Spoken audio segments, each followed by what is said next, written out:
Student, आज है 14 जून और आज 14 जून के हम न्यूज़पेपर के बारे में जानेंगे। जो हमारे करंट अफेयर्स में क्या आया है उस चीज़ के बारे में जानेंगे। दोस्तों, सबसे इम्पोर्टेंट चीज़ एक बता दूं कि लेक्चर में आगे बढ़ने से पहले कि यदि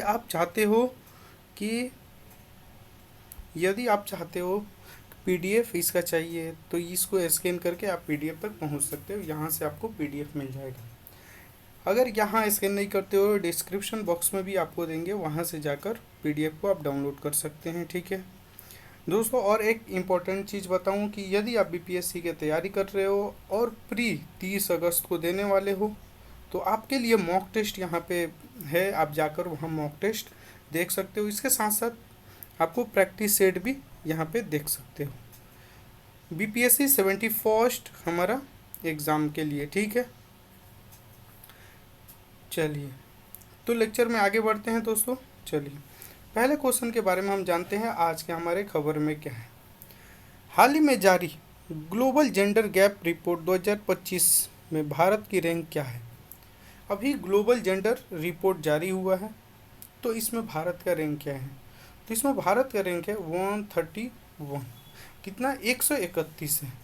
सर ये क्या होता है, चलिए इसके बारे में हम जानते हैं। दोस्तों, सबसे पहले बात आती है कि ये ग्लोबल जेंडर जो रिपोर्ट है ये जारी कौन करता है। तो वर्ल्ड इकोनॉमिक फोरम ये जारी करता है। कौन जारी करता है? वर्ल्ड इकोनॉमिक फोरम, WEF इसको क्या करता है? जारी करता है। इस चीज़ को आप याद रखेंगे, फर्स्ट पॉइंट। ठीक है, ये जो इंडेक्स होता है 4 मेन फैक्टर पर देश को रैंक दिया जाता है, रैंकिंग किया जाता है 4 चीज़ों पर। ठीक है, economic participation and the opportunity of educational, health में और पॉलिटिकल एम्पावरमेंट में इस चीज़ पे देखा जाता है। ठीक है, इसमें इंडिया का रैंक 148 देश में, 148 देश में हमारा रैंक है 131। और स्कोर के बारे में बात करें तो स्कोर है हमारा 0.644। दोस्तों, अब आपको यहाँ जानना है कि क्या सर हमारा जो 131 रैंक है क्या ये अच्छा है। तो ये रैंक बहुत ही ख़राब है दोस्तों। ये रैंक को कैसे, और यहाँ पे आप देख सकते हैं ये स्कोर होता है। तो स्कोर रैंक क्या होता है, देखिए स्कोर क्या होता है। स्कोर आपको 0 से 1 के बीच दिया जाता है। ठीक है, यदि जिसका स्कोर पूरा फुल 1 है, पूरा 1 है, उसका मतलब वो बेहतर स्थिति में है। ठीक है, वो बेहतर स्थिति में है। इसका मतलब है वहाँ की महिला जो हो गई और पुरुष हो गया, उसके बीच में जो डिस्क्रिमिनेशन है नहीं है, 0 के बराबर है, ना के बराबर है। जब ये 0 के करीब आएगा तो इसका मतलब ये होता है, मान लो कि जैसे अपना दिया है 6.44, इसका मतलब ये है कि हमारे भारत में महिलाओं को हम रिस्पेक्ट कम देते हैं, इज्जत कम देते हैं और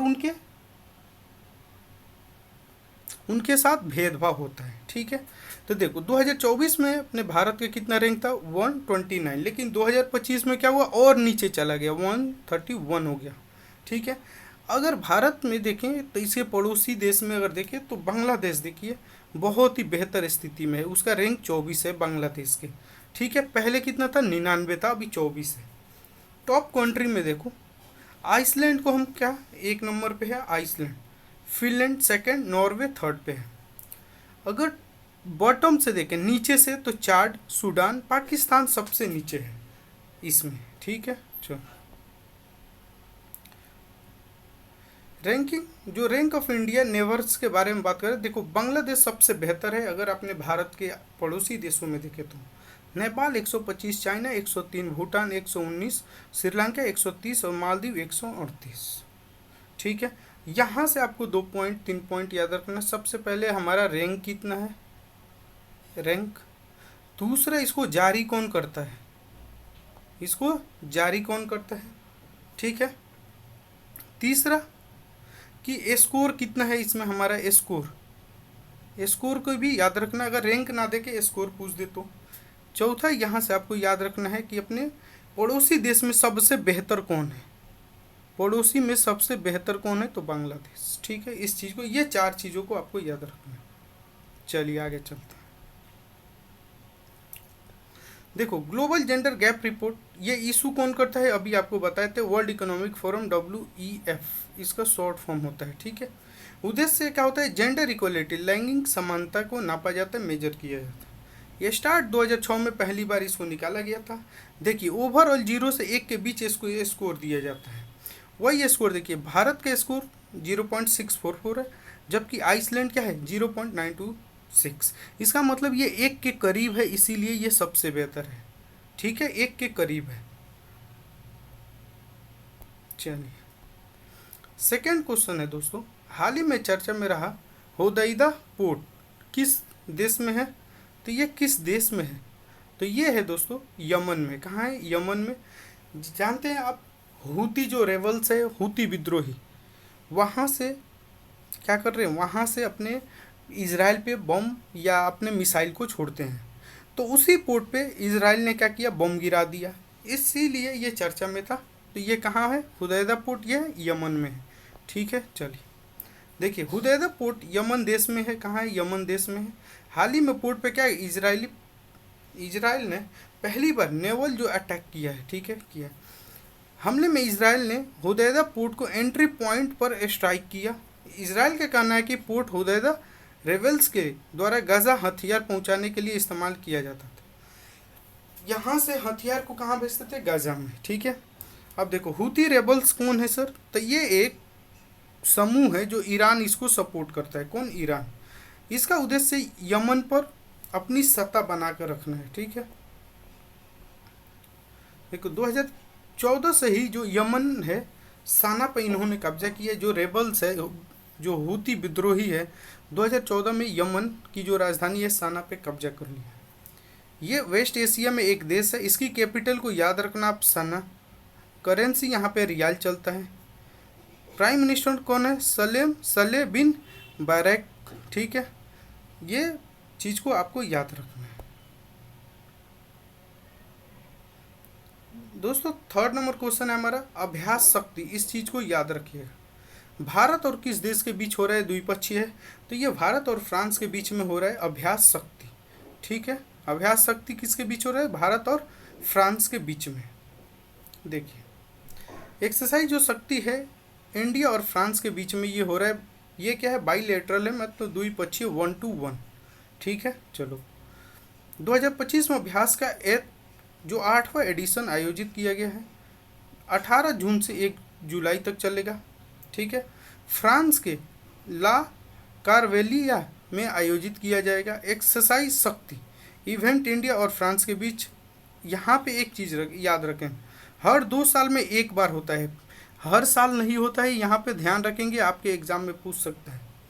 हर साल अभ्यास शक्ति फ्रांस और इंडिया के बीच किया जाता है, तो नो, हर साल नहीं। ये क्या होता है, ये 2 साल में एक बार होता है, ठीक है, 2 साल में एक बार होता है। इस चीज़ को आप याद रखें।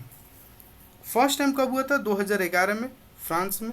7th एडिशन जो है अपना मेघालय में हुआ था, जो 2024 में 25 में कहाँ हो रहा है, फ्रांस में। ब्लू एनडीसी चैलेंज किन देशों के द्वारा शुरू किया गया है। दोस्तों वीडियो में और आगे बढ़ने से पहले आपको बता दें कि जो भी दोस्त अगर चाहते हैं कि एक एग्जैक्ट और सही डायरेक्शन में तैयारी करें बीपीएससी या किसी भी एग्ज़ाम के लिए, तो चैनल को आप सब्सक्राइब कर देंगे, ठीक है। यहाँ से आपको बहुत ही रिच कंटेंट, अच्छा कंटेंट मिलने वाला है और आप पढ़ के देखेंगे कि आपको बहुत ही बेनिफिट होगा। यहाँ से डायरेक्ट क्वेश्चन पूछे जाने का चांस है। हम उसी चीज़ को इसमें डालते हैं जो द हिंदू न्यूज़ में आता है, ठीक है, यह पीआईबी में होता है, पीआईबी में या दैनिक जागरण में, वहाँ से हम चीज़ों को लेते हैं, ठीक है। तो इसीलिए ये सब ऑथेंटिक होता है, बहुत ही रिच क्वांटिटी है, ठीक है। चलो तो ब्लू एनडीसी चैलेंज किन देशों के द्वारा शुरू किया गया है, तो किन के द्वारा, ये ब्राज़ील और फ्रांस ने स्टार्ट की है, ठीक है। इसके बारे में जान लेते हैं। देखो ब्लू एनडीसी जो चैलेंज है ये एक इंटरनेशनल इनिशिएटिव है, ठीक है। ब्राज़ील और फ्रांस ने मिलकर इसको शुरू किया है। इन दो जो देश हैं फ्रांस में, इन दोनों देशों द्वारा फ्रांस में आयोजित 3rd इसका जो national United nation ocean conference में लाया गया। ठीक है, ऑब्जेक्टिव इसका उद्देश्य क्या है सर? देखो, देश अपने क्लाइमेट प्लान जो है और नेशनली डिटरमाइंड कंट्रीब्यूशन एनडीसी और ओशियन और समुद्री पारिस्थितिकी तंत्र के लिए लक्ष्य है और इसको प्लान को ऐड करेगा। ठीक है, इस चीज़ के लिए। अब ये क्या है, what is the national determined contribution, NDC क्या है? तो हर देश क्लाइमेट चेंज से लड़ने के लिए खुद के लक्ष्यों को क्या करेगा, अपना बनाएगा कि हम इतने साल बाद जीरो कार्बन के तरफ जाएंगे। जीरो कार्बन का मतलब ये नहीं होता है कि देश कार्बन उत्पादन नहीं करेगा, हम कार्बन का उत्पादन करेंगे उतना ही हम इसको ऑब्जर्व कर लेंगे, सोख लेंगे। तो इसी को बोलते हैं जीरो कार्बन एमिशन। ठीक है, जैसे ईवी आ रहा है, इलेक्ट्रिक व्हीकल, तो उससे क्या होता है, पोल्यूशन कम होता है। ठीक है, ये चीज़ें। और साथ में अगर हम पेड़ लगाएंगे तो पेड़ क्या करेगा, जो थोड़ा बहुत भी पोल्यूशन हो रहा है उसको ऑब्जर्व कर लेगा, सोख लेगा। तो जीरो कार्बन इसको बोलते हैं। ठीक है, जितना मतलब हम उत्सर्जित किए बाहर कार्बन को निकाले उतना ही कार्बन को सोख लें, इसको जीरो कार्बन बोलते हैं। देखो, ये प्लान और लक्ष्य पेरिस एग्रीमेंट के तहत बनाया गया था। पेरिस एग्रीमेंट कब हुआ था? 2015 में। ठीक है, 2015। देश अपने एनडीसी को समय समय पर अपडेट करते हैं और उन्हें अपने लक्ष्य को कितना अचीव किया है इस चीज़ को भी बताते हैं कि हमने कितना किया। जैसे कि अगर हम माने तो 2070 तक हम बोले हैं कार्बन न्यूट्रल कंट्री बन जाएंगे 2070 तक। ठीक है, तो हम अपने टारगेट के हिसाब से चल रहे हैं। अगर लगेगा कि हम पहले ही टारगेट को अचीव कर लेंगे तो हम देशों को बता देंगे, दुनिया को, कि हम इतना साल बाद अचीव कर लेंगे जीरो कार्बन एमिशन। ठीक है, इस ये पेरिस एग्रीमेंट क्या है यहाँ पे देख लेंगे। ये क्लाइमेट चेंज के लिए इंटरनेशनल ट्रीटी आप अभी बताए थे। 2015 में United Nation climate change COP मतलब COP21 में आया था ये। ठीक है, चलो 5 नंबर देखो, यहाँ से आपको क्या क्वेश्चन बन सकता है यहाँ से कि पेरिस समझौता कब हुआ था। ठीक है, यहाँ से आपसे पूछ सकता है कि पेरिस समझौता कब हुआ था, तो आप इस चीज को बता देंगे। ठीक है, कब हुआ था? 2015 में। ठीक है, 2015 में। चलिए अब हम आगे बढ़ते हैं। देखो, हाल ही में ओजोफेनी को भौगोलिक जीआई टैग दिया गया। यह किस पे, ये जो है यह पेय किस राज्य से संबंधित है? ये एक लिक्विड है, तो ये किससे संबंधित है? तो ये गोवा के, हमारे गोवा स्टेट से संबंधित है। ये है क्या सर? ओजोफेनी। चलिए जानते हैं। देखो,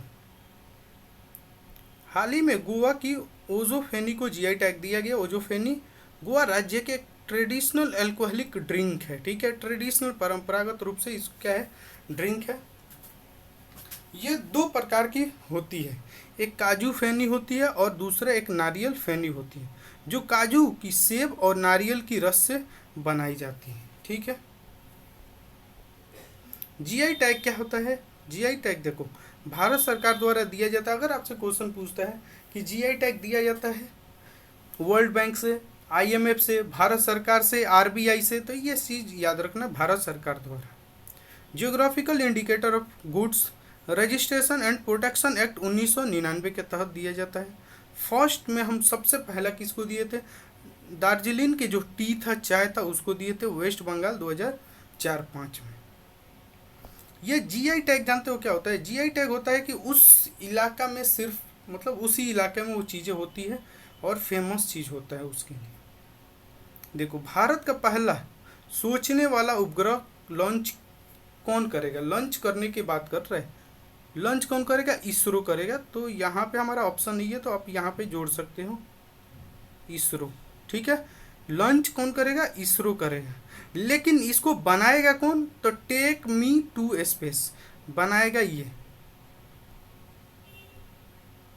ठीक है, बनाएगा कौन? Take me to space. Launch कौन करेगा? तो इसरो लॉन्च करेगा। यहाँ पे ऑप्शन ई एक जोड़ लेंगे, इसरो लॉन्च करेगा। चलिए, भारत की पहली थिंकिंग सैटेलाइट हैदराबाद में स्थित एक startup take me to place space द्वारा बनाई गई है। देखो, बनाया कौन है? टेक मी टू स्पेस ने बनाया है, लेकिन सितंबर 2025 में इसरो द्वारा ये लॉन्च किया जाएगा। ठीक है, तो वहाँ पे मिस्टेक था थोड़ा सा ऑप्शन में, तो इसरो द्वारा लॉन्च किया जाएगा, इस चीज़ को याद रखना। सर ये होता क्या है, ये होते क्या, ये एक नॉर्मल सैटेलाइट स्पेस से सिर्फ इमेज और डाटा भेजता है, वहाँ से जाएगा, वहाँ से क्या करता है, इमेज को कैप्चर करेगा, डेटा को कैप्चर करेगा, उसको भेजेगा सैटेलाइट स्पेस में ही, डेटा कलेक्ट करेगा, वहीं क्या करेगा, डेटा कलेक्ट करेगा, वहीं पर समझ कर डेटा प्रोसेस करेगा, फिर से वो डेटा को अर्थ पर भेजेगा। ठीक है, इसको भेज दिए, ये गया स्पेस में, वहाँ जाके डेटा को कलेक्ट करेगा, प्रोसेस वहीं करेगा, और उसके बाद से डेटा क्या करेगा, अर्थ पे भेजेगा कि ये सिचुएशन है यहाँ। देखो इससे साइंटिस्ट को क्या बोले, समय भी बचेगा और इतने सारे डेटा अर्थ पर डाउनलोड भी नहीं करना पड़ेगा। अब क्या होगा, जो जितना भी डेटा होता है, पहले क्या होता था, आता है तो यहीं डाउनलोड करो, अब सब कुछ वहीं से प्रोसेस होके डायरेक्ट यहाँ आएगा, तो हमें कम समय में चीज़ें को अच्छा करना पड़ जाएगा। ठीक है, चलिए, पद्मश्री से सम्मानित मैंगो मैन कलीमुल्लाह खान द्वारा विकसित आम की नवीनतम किस्म का नाम किस नेता के नाम पे रखा गया है? ये इनको बोला, ये जो है ना, इनका नाम है कलीमुल्लाह खान, और ये इनको बोला जाता है मैंगो मैन, इसीलिए बोला जाता है कि बहुत सारे ऐसे आम के प्रजाति को विकसित किए